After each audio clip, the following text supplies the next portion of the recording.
Americans across the nation grieve after a deadly night in Texas. Good evening. This is CTV News. I'm Patricia Vallone. And I'm Karen Adams.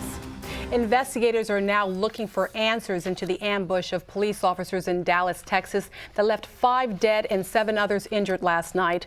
Officers used a bomb robot to kill a gunman after negotiations failed. He's been identified as 25-year-old Micah Johnson. Dallas's police chief and mayor updated the media this morning. The suspect said he was upset about Black Lives Matter. He said he was upset about the recent police shootings. The suspect said he was upset at white people. The suspect stated he wanted to kill white people, especially white officers. The suspect stated we will eventually find the IEDs. The suspect stated he was not affiliated with any groups, and he stated that he did this alone. From a policy standpoint, we believe in the right to protest peacefully, and these were peaceful protests till this happened. But we also have to believe in keeping our police officers safe. The attack happened during a protest against police violence, including the recent deadly shootings of 2 black men in Louisiana and Minnesota. Police say 2 protesters were also wounded. The U.S. Attorney General announced today that the Department of Justice is now involved in the Dallas investigation. The nonprofit group Fatal Encounters has been tracking police-involved shootings across the nation. Since Ferguson, it says police have killed more than 2,600 people. And the aftershock of the Dallas attack is being felt across the nation, including here in Prince George's County. I spoke with County Police Chief Hank Stawinski today. He says the ambush and the recent shootings are not far from the minds of his rank and file, but they're out doing what they're trained to do. Right now, my worry is for the families of the officers in Prince George's County who don't know what their loved ones are going to go out today and confront. And they don't have that same perspective because they're not trained and they're not equipped and they know what we do and they live with and love a police officer. But I imagine that there's quite a bit more concern in those homes today than there was yesterday. Stawinski says right now we don't know all of the details and it would be premature to draw any conclusions. He feels it's now time to pause and reflect on the recent loss of life. President Barack Obama delivers a statement regarding the police shootings in Texas from a NATO summit in Poland. The president says he spoke with the mayor in Dallas and offered whatever government assistance the city may need as it deals with the tremendous tragedy. Calling it a vicious, calculated, and despicable attack on law enforcement, Obama says today is a wrenching reminder of the sacrifices that officers make for us. According to police, there are multiple suspects. We will learn more, undoubtedly, about their twisted motivations. But let's be clear, there's no possible justification for these kinds of attacks or any violence against law enforcement. The FBI is already in touch with the Dallas police, and anyone involved in these senseless murders will be held fully accountable. And Obama also issued a presidential proclamation ordering that flags be flown at half-staff throughout the United States and its territories until sunset on July 12th. Well, Maryland's senior lawmaker is also speaking out about the Texas attack, which resulted in the most police killed at once since 9/11. Senator Barbara Mikulski released a statement earlier today. It says, quote, "I join Maryland and the nation in offering my deepest condolences to the families and loved ones of the officers killed and injured in the line of duty and the civilians caught in the crossfire last night in Dallas." Now, meantime, Senator Ben Cardin calls the killings, quote, "an attack on our civilized society." And Cardin says law enforcement does best when trusted by the communities that it serves. And the communities thrive when law enforcement has empathy and understanding for the people they serve. And last night's ambush shooting in Dallas has left many residents in shock. Today, CTV spoke with shoppers about yesterday's deadly attack, and some say change needs to come.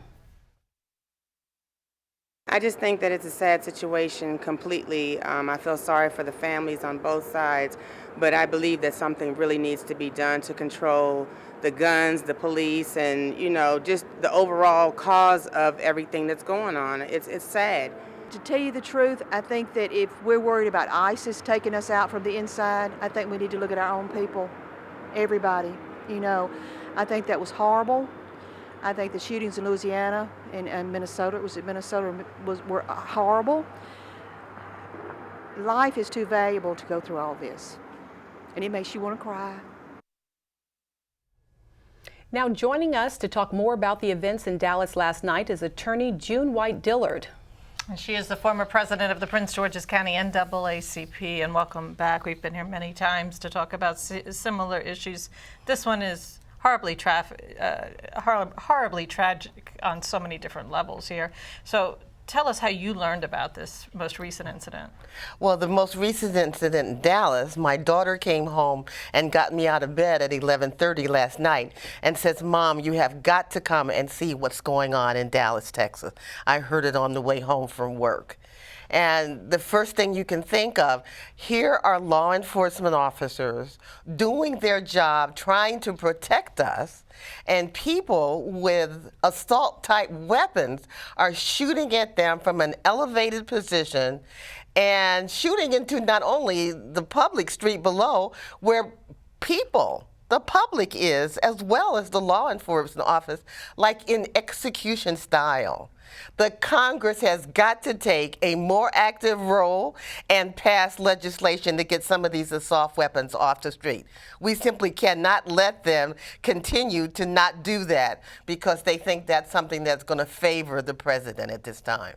Well, how do we move forward to that happening in Congress? We're in such a divide in our nation right now over this police assault issue, this police shooting issue. Well, people have to realize that they're responsible for their congressman being there.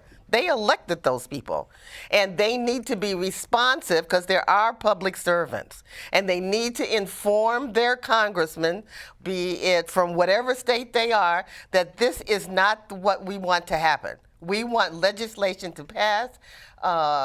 So many different communities have been affected. The LGBT community in Orlando, the children that have been killed innocently. We need to bring assault weapons. You could hear the police officers, almost their guns sound like little pop guns in comparison to what the suspects in Dallas were shooting at them last night. Now, you go on Facebook right now, such a polarizing issue on so many different levels, and some are blaming the incident on the Black Lives Movement or on President Obama or on Hillary Clinton. How do you move forward when you have such polarization? We still have to keep our eye. Lives are important, whether they're black lives or they're white lives. Everybody's life is important and has value. And we have to focus on that. This is not a political issue anymore. It is beyond that. You should not be in fear to get in your car and to want to drive someplace and be stopped for a traffic violation like a busted taillight and end up with somebody dead who has no criminal history. Absolutely. That should not happen. Okay, now the protesters were demonstrating against police killings of black men in our community. Now, in light of last night, should the protests continue?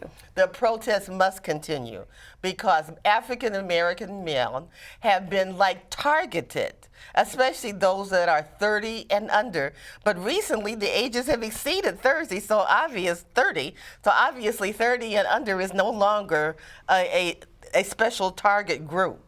Yes, that has to cease. You know, if I have 2 sons, I have 3 grandsons, and all of us have family members. My nephew is a retired NYPD person. My neighbor is a police officer in Prince George's County. She's got 2 aged children, and she lives 2 doors from me.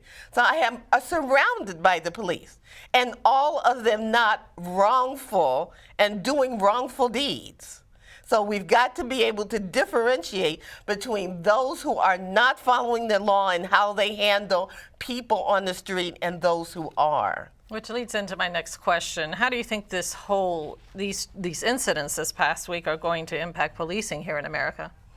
Well, let us hope that we will take some time to sit down and have some serious dialogue with our police officers, the chief, and the community about how we are going to get rid of the bad apples that are in the police department. We know they're there.